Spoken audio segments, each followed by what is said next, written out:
बिस्मिल्लाहिर्रहमानिर्रहीम, अस्सलाम वालेकुम। मेरा नाम है मैर आरिफ और आप देख रहे हैं मेरा यूट्यूब चैनल। न्यूजीलैंड एक ऐसा आइसलैंड कंट्री है जो कि साउथ वेस्टर्न पैसिफिक ओशन में वाक़या है। इसकी पॉपुलेशन ऑलमोस्ट 51 लाख यानी कि 51 लाख के राउंड अबाउट है और यहाँ जो लैंग्वेज बोली जाती है वो इंग्लिश है। उसके अलावा मायोरी लैंग्वेज भी बोली जाती है और यहाँ पर तकरीबन 47% कम्यूनिटी ऐसी है जिसका कोई रिलीजन नहीं है और तकरीबन 37% के राउंड अबाउट जो पॉपुलेशन है वो क्रिश्चियनिटी से मुंसलिक है और इसके अलावा ऑलमोस्ट 1.5% यानी कि तकरीबन 1.5% यहाँ पर मुसलमान आबाद हैं। सो ओवरऑल अगर आप देखें तो बहुत ही वेल डेवलप कंट्री है।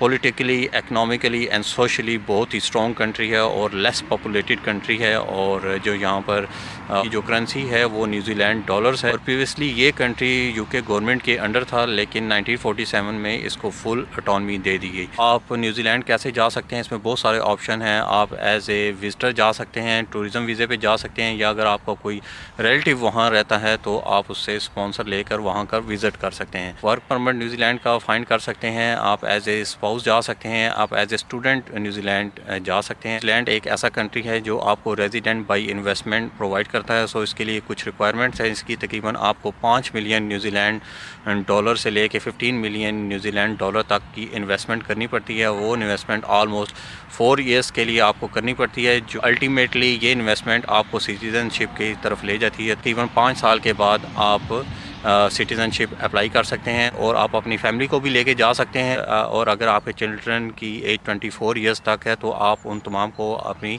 एप्लीकेशन में ऐड कर सकते हैं। उसके लिए आपको 4 ईयर्स में 117 डेज़ न्यूजीलैंड में स्टे करना पड़ेगा। अभी हम बात करने वाले हैं न्यूजीलैंड विजिटर वीज़े के हवाले से।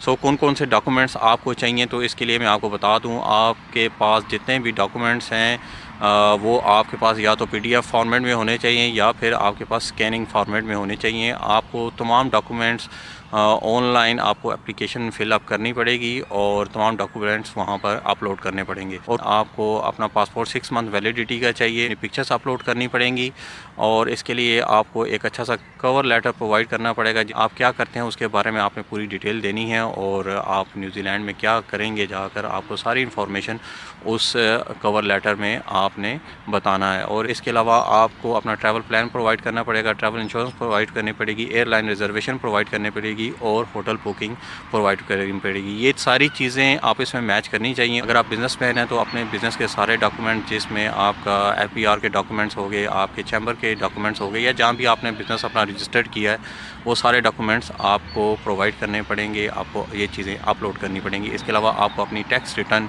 भी प्रोवाइड करनी पड़ेगी, अपनी 6 मंथ की पर्सनल बैंक स्टेटमेंट भी प्रोवाइड करनी पड़ेगी। अगर आप as a salary person apply कर रहे हैं तो अपनी 6 मंथ की सैलरी स्लिप साथ लगाएंगे, अपना जॉब का NOC लगाएंगे। उसमें बेसिकली आप अपनी सारी इंफॉर्मेशन उसमें आपकी मेंशन होनी चाहिए कि आप क्या जॉब करते हैं, कितने अरसे से जॉब कर रहे हैं और कब तक आपकी छुट्टियां वगैरह अप्रूव हुए हैं। आपने सारी इंफॉर्मेशन उसमें प्रोवाइड करनी है। और इसके अलावा अगर आपकी सैलरी से टैक्स वगैरह करते हैं तो वो टैक्स डिडक्शन सर्टिफिकेट भी आपने प्रोवाइड करने हैं और आपको अपनी टैक्स रिटर्न भी प्रोवाइड करनी पड़ेगी। आपको 6 मंथ की बैंक स्टेटमेंट आपको प्रोवाइड करनी पड़ेगी और अपने फैमिली से रिलेटेड जितनी भी इंफॉर्मेशन है, जिसमें FRC, MRC या चाइल्ड बर्थ रजिस्ट्रेशन सर्टिफिकेट हैं, जो आपकी टाइस शो कर सकें, आपने सारी वो प्रोवाइड करनी है। आपके नाम पे कोई प्रॉपर्टीज़ हैं, कोई एसेट हैं, वो चीज़ें भी आपने अपलोड करनी है। इसके अलावा आपने, अगर आपके साथ कोई फैमिली मेम्बर ट्रैवल कर रहा है तो आपने फॉर्म INZ 1224 उनकी तरफ से डिक्लेरेशन आपने वो भी अपलोड करना है कि आप उनके बिहाफ पर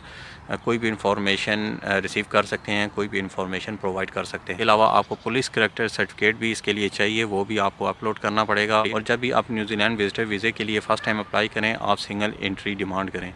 इससे आपके लिए नेक्स्ट टाइम वीज़ा लेने में आसानी हो जाएगी। अगर आप मल्टीपल एंट्री डिमांड कर रहे हैं तो इसका मतलब ये है कि आप किसी और कंट्री में भी जा रहे हैं, तो उसके लिए आपको उसी के लिहाज से ट्रैवल प्लान भी प्रोवाइड करना पड़ेगा। आपको कवर्ड इम्यूनाइजेशन सर्टिफिकेट भी प्रोवाइड करना पड़ेगा। आपने किसी इवेंट की कोई टिकट वगैरह ली हुई है जिसको आप अटेंड करने के लिए आप न्यूजीलैंड जाना चाह रहे हैं तो आपको उसकी टिकट्स वगैरह अपलोड करनी पड़ेंगी। किसी बिज़नेस कॉन्फ्रेंस में आप जाना चाह रहे हैं तो उस बिज़नेस कॉन्फ्रेंस के रिलेटेड आपको डॉक्यूमेंट्स अपलोड करने पड़ेंगे। इसके अलावा अगर आपको किसी ने स्पॉन्सर किया हुआ है तो आपको वो डॉक्यूमेंट्स अपलोड करने पड़ेंगे। सो प्रोसेस के हवाले से मैं आपको बताता चलूँ कि आपको रियलमी के ऑफिशियल पोर्टल पर अपना अकाउंट बनाना पड़ेगा और सबसे पहले आपने अपनी डिटेल्स वगैरह वहाँ फिलअप करनी है और उसके बाद आपको तमाम डॉक्यूमेंट्स अपलोड करने पड़ेंगे। फिर रिव्यू एंड डिक्लेरेशन देकर आपको इसकी फ़ीस वगैरह सबमिट करवानी पड़ेगी। ऑलमोस्ट $246 आपको इसकी फ़ीस वगैरह पे करनी पड़ती है। तमाम प्रोसेस ऑनलाइन है और ऑलमोस्ट इसका जो प्रोसेसिंग टाइम है